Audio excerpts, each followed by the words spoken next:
Bismillahirrahmanirrahim. Assalamualaikum warahmatullahi wabarakatuh. Perkenalkan, nama saya Ladi Harloni dari jurusan Ilmu dan Teknologi Pangan, Fakultas Pertanian Universitas Aloleo. Di video ini saya akan menjelaskan tentang produksi PST atau protein bersel tunggal dengan menggunakan Saccharomyces cerevisiae. Protein sel tunggal merupakan produk biomasa berkadar protein tinggi yang berasal dari mikroba. Mikroba penghasil protein sel tunggal umumnya tumbuh pada limbah yang memiliki unsur karbon dan nitrogen yang biasanya terdapat dalam limbah hasil industri. Menurut Tofodil pada tahun 2011, protein sel tunggal adalah sel kering yang berasal dari mikroorganisme seperti kamir, bakteri, jamur, dan alga yang tumbuh pada medium yang mengandung sumber karbon.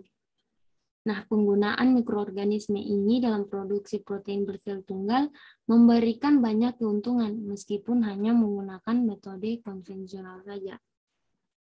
Nah, keuntungan penggunaan mikroorganisme dalam produksi PST yaitu mikroorganisme mempunyai siklus hidup yang pendek, substratnya mudah diperoleh, tidak tergantung musim, dan tidak memerlukan lahan yang luas.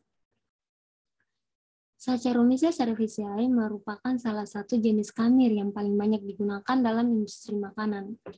Nah, kamir ini mempunyai sel berbentuk oval dan sistem reproduksinya berupa pertunasan multilateral. Nah, tunas tersebut muncul di sekitar ujung-ujung sel. Sel Saccharomyces cerevisiae ini dapat membentuk 9 sampai dengan 43 tunas per sel dengan rata-rata 24 tunas per sel dan paling banyak terdapat pada kedua ujung sel yang memanjang.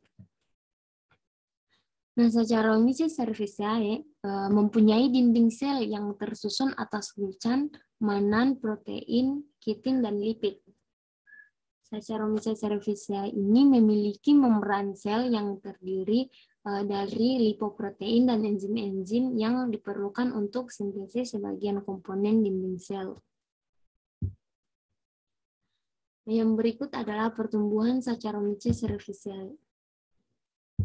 Saccharomyces cerevisiae termasuk dalam golongan Ascomycosetes karena dapat membentuk askospora dalam askus.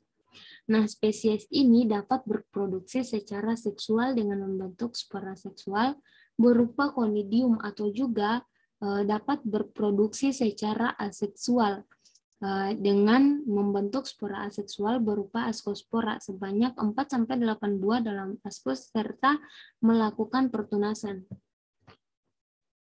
Sel Saccharomyces cerevisiae ini dapat tumbuh pada medium yang mengandung air gula dengan konsentrasi tinggi. Nah, Saccharomyces cerevisiae ini merupakan golongan kamir yang mampu memanfaatkan senyawa gula yang dihasilkan oleh mikroorganisme selulotik atau pertumbuhannya. Yang berikut adalah faktor-faktor yang berpengaruh terhadap pertumbuhan Saccharomyces cerevisiae, yaitu suhu, nutrisi, dan pH. Nah, pada suhu, Saccharomyces cerevisiae ini mempunyai suhu optimal untuk pertumbuhan mikroba. Nah, suhu di bawah minimal dan di atas maksimal dapat menyebabkan terjadinya denaturasi enzim sehingga tidak dapat tumbuh. Sebagian besar Saccharomyces cerevisiae ini tumbuh baik pada kisaran suhu 25 sampai 45 derajat Celcius. Yang kedua yaitu zat gizi.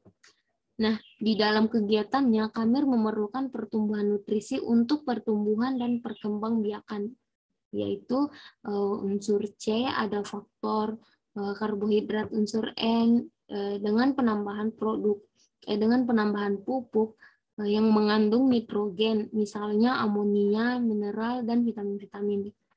Yang ketiga yaitu pH. Selama proses fermentasi, pH pertumbuhan ini berpengaruh pada laju pertumbuhan mikroorganisme. Nah, perubahan pH media akan memengaruhi permeabilitas sel dan sintesis enzim. Oleh sebab itu, perlu dilakukan upaya untuk mempertahankan pH dan buffer. Nah, nilai pH optimal untuk pertumbuhan Saccharomyces cerevisiae adalah antara 2,5 sampai dengan 4,5. Nah, yang berikut adalah fase pertumbuhan Saccharomyces cerevisiae. Di situ ada fase adaptasi, fase percepatan, fase eksponensial atau pertumbuhan. Ada fase penurunan, ada fase penetapan atau konstan, dan fase kematian.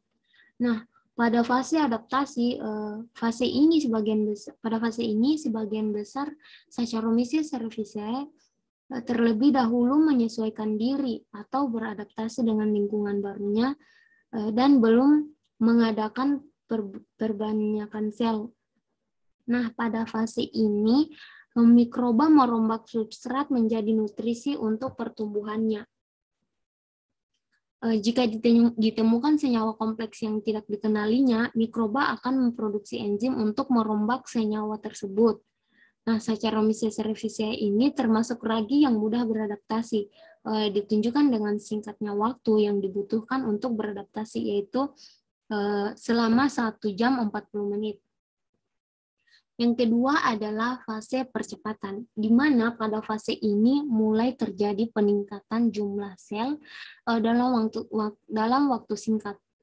Waktu percepatan yang dibutuhkan yaitu selama 20 menit. Yang ketiga yaitu fase eksponensial atau pertumbuhan. Pada fase ini, Saccharomyces cerevisiae telah dapat menyesuaikan diri dengan lingkungannya. Nah, fase eksponensial ini berlangsung selama 2 jam. Hal ini menunjukkan bahwa kultur telah berada dalam kondisi aktif dan proses aktivasi yang dilakukan sebelumnya berjalan dengan baik. Yang keempat yaitu fase penurunan, di mana pada fase ini laju pertumbuhan mengalami perlambatan. Nah, fase ini berlangsung selama 20 menit. Yang kelima yaitu fase penetapan atau konstan, di mana pada fase ini, selama fase ini kecepatan pertumbuhan adalah 0. Meskipun demikian, tidak berarti terjadi pertumbuhan sel. Konsentrasi biomasa pada fase ini berada dalam keadaan maksimum, yaitu berlangsung selama 20 menit juga. Hasil metabolisme pada fase ini yaitu metabolisme sekunder, yaitu merupakan inhibitor dan bersifat racun. Nah, pada fase ini nutrien mulai habis sehingga asupan nutrisi bagi Saccharomyces cerevisiae berkurang.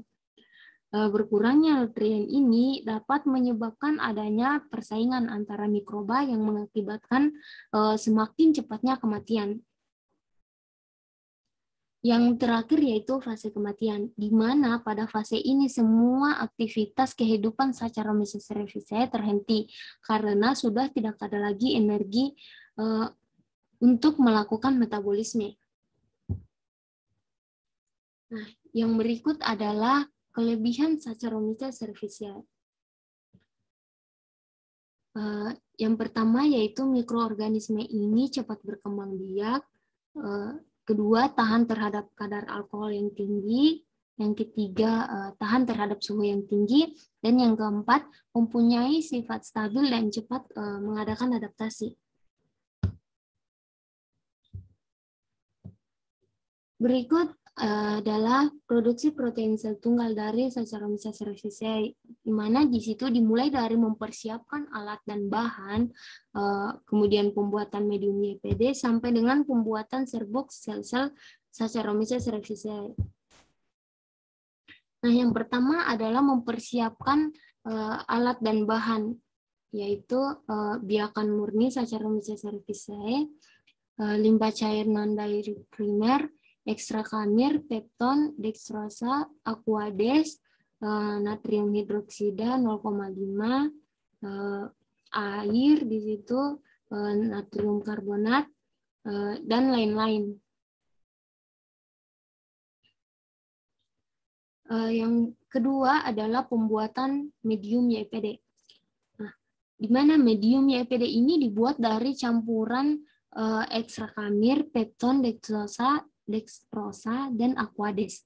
Nah, semua bahan dimasukkan dalam beker gelas dan diaduk hingga homogen. Nah, campuran tersebut kemudian dimasukkan dalam Erlenmeyer sampai dengan volume 150 ml. Botol selai ditutup dengan busa dan aluminium foil, kemudian disterilkan dengan autoclave pada suhu 121 derajat Celcius selama 15 menit. Nah, selanjutnya medium didinginkan dan setelah dingin siap diinokulasi. Yang ketiga yaitu pembuatan medium limbah cair non-dairy primer. Nah, medium ini dibuat dari limbah cair non-dairy primer secara artifisial dengan konsentrasi 25%, 50%, 75%, dan 100%. Nah, selanjutnya bahan tersebut diaduk hingga homogen, disaring dan dimasukkan ke dalam botol selai. Nah, botol selainya ditutup dengan busa dan disterilkan dengan autoclave pada suhu 121 derajat Celcius selama 15 menit. Kemudian medium didinginkan dan setelah dingin siap diinokulasi.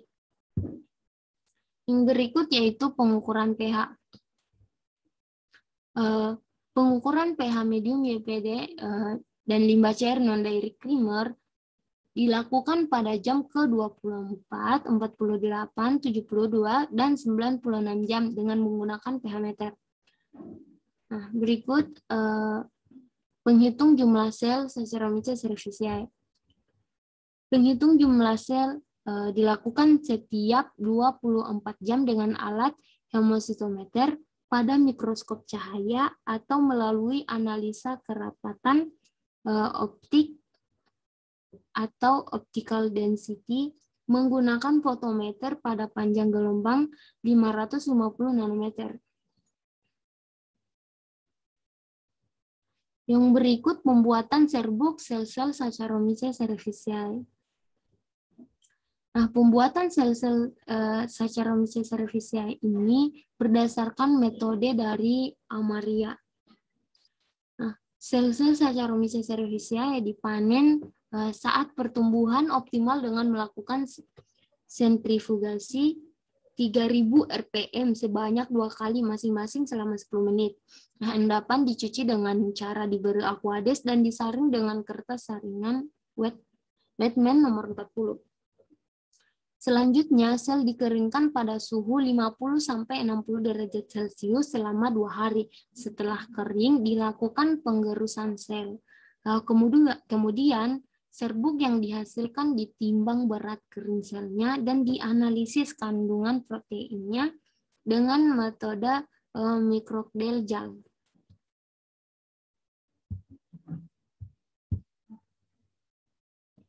Yang berikut yaitu protein sel tunggal Saccharomyces cerevisiae pada limbah non-dairy primer berdasarkan berat kering sel dan waktu fermentasi. Nah, pada grafik 1, perlakuan konsentrasi substrat 50% memberikan hasil berat kering sel tertinggi pada waktu fermentasi 72 jam atau pada H3. Nah, dibandingkan dengan perlakuan konsentrasi substrat yang lainnya dan berat kering, sel menurun pada waktu fermentasi berikut, yaitu 96 jam atau H4.